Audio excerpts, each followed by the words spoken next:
Halo anak-anak hebat, berjumpa lagi dengan saya Ibu Ida pada channel YouTube ini. Pada kali ini kita akan belajar materi IPA yaitu simbiosis. Nah anak-anak, sebelum kita masuk ke pembahasan, Ibu Ida akan menyampaikan tujuan pembahasan kita kali ini. Yang pertama, agar anak-anak mampu mengetahui tentang simbiosis. Yang kedua, agar anak-anak mampu mengetahui jenis-jenis simbiosis dan contohnya.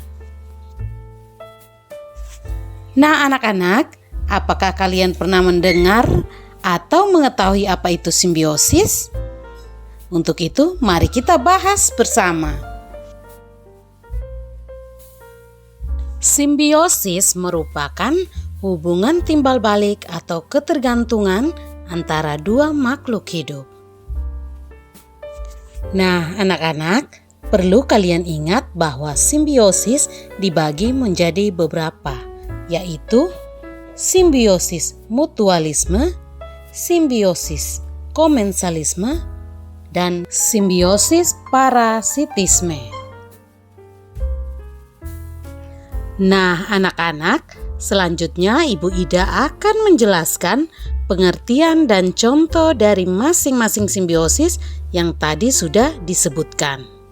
Simak baik-baik ya anak-anak. Oke anak-anak, kita masuk ke pembahasan pertama.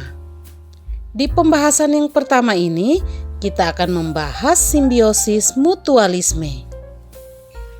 Simbiosis mutualisme merupakan hubungan timbal balik yang saling menguntungkan kedua belah pihak.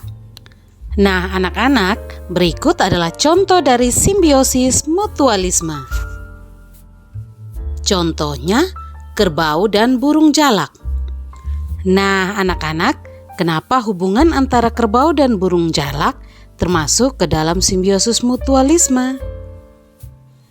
Karena tubuh kerbau menjadi bersih karena kutu di tubuhnya dimakan oleh burung jalak. Sementara itu, burung jalak mendapatkan makanan karena memakan kutu dari tubuh kerbau. Selanjutnya, contoh yang kedua yaitu kupu-kupu, lebah dengan bunga. Nah, anak-anak, dalam hubungan ini, kupu-kupu atau lebah tidak menjadi satu-satunya pihak yang diuntungkan karena mendapatkan sari makanan dari bunga. Bunga juga mendapatkan manfaat atau keuntungan serupa berkat simbiosis ini. Dalam hal ini, keberadaan kupu-kupu dan lebah membantu bunga dalam proses penyerbukan. Nah, yang ketiga, manusia dengan bakteri. Anak-anak, dalam hal ini bakteri yang dimaksud adalah bakteri E. coli yang ada di usus besar. Dengan adanya bakteri ini di dalam tubuh, manusia dapat mengurangi pertumbuhan bakteri jahat dan mempercepat proses pembusukan di dalam usus besar. Sedangkan bagi bakteri E. coli, mendapat keuntungan karena bisa mendapat makanan dari sisa-sisa makanan pada usus besar. Oke anak-anak hebat, selanjutnya kita akan mengetahui penjelasan yang kedua tentang simbiosis komensalisme. Simbiosis komensalisme merupakan hubungan antara dua makhluk hidup di mana satu pihak diuntungkan sedangkan pihak lain tidak diuntungkan atau dirugikan. Nah, untuk contoh simbiosis komensalismenya ada anggrek dan pohon inangnya. Pohon anggrek ini mendapat tumpangan untuk hidup, sementara pohon inangnya tetap hidup seperti biasa. Jadi, pihak yang diuntungkan adalah pohon anggrek, sedangkan inangnya tidak diuntungkan ataupun dirugikan. Oke, kita lanjut ke simbiosis komensalisme yang kedua, yaitu ikan remora dan ikan hiu. Dalam hal ini, ikan remora selalu menempel pada ikan hiu atau ikan lainnya yang lebih besar. Dengan menempel seperti itu, sisa makanan ikan hiu berupa remah-remah dimanfaatkan oleh ikan remora. Ikan remora juga diuntungkan karena ia bisa terhindar dari predator. Sementara itu, kehadiran ikan remora tidak mengganggu ikan hiu. Ikan hiu tidak diuntungkan, tidak juga dirugikan. Oke anak-anak hebat, selanjutnya kita masuk ke pembahasan yang ketiga. Di penjelasan yang ketiga ini, anak-anak akan mengetahui tentang simbiosis parasitisme. Nah anak-anak, simbiosis parasitisme ini merupakan hubungan antara kedua makhluk hidup di mana satu pihak diuntungkan dan satu pihak dirugikan. Nah, untuk contoh simbiosis parasitisme ini, contohnya yang pertama ada tali putri dan pohon inangnya.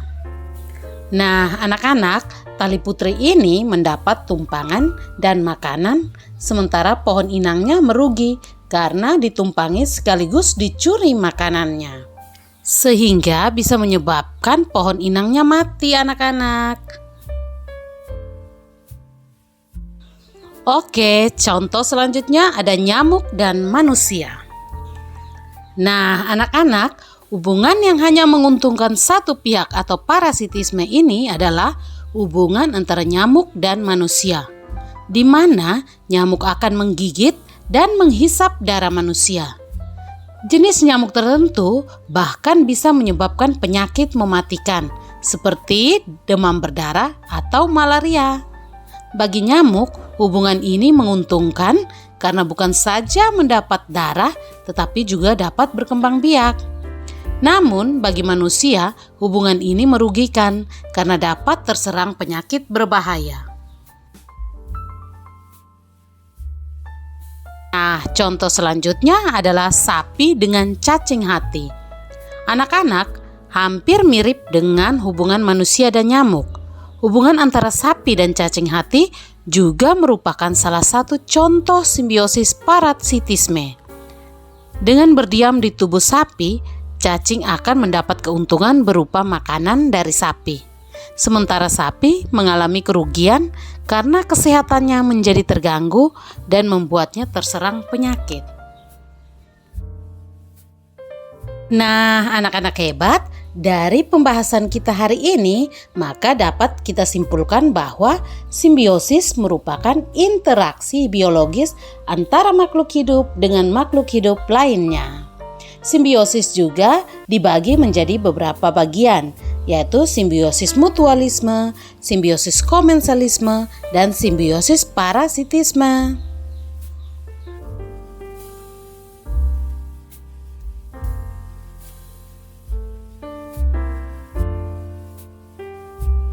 Oke anak-anak hebat, cukup sekian pembahasan materi dari Ibu Ida. Mudah-mudahan bisa bermanfaat buat kita semua.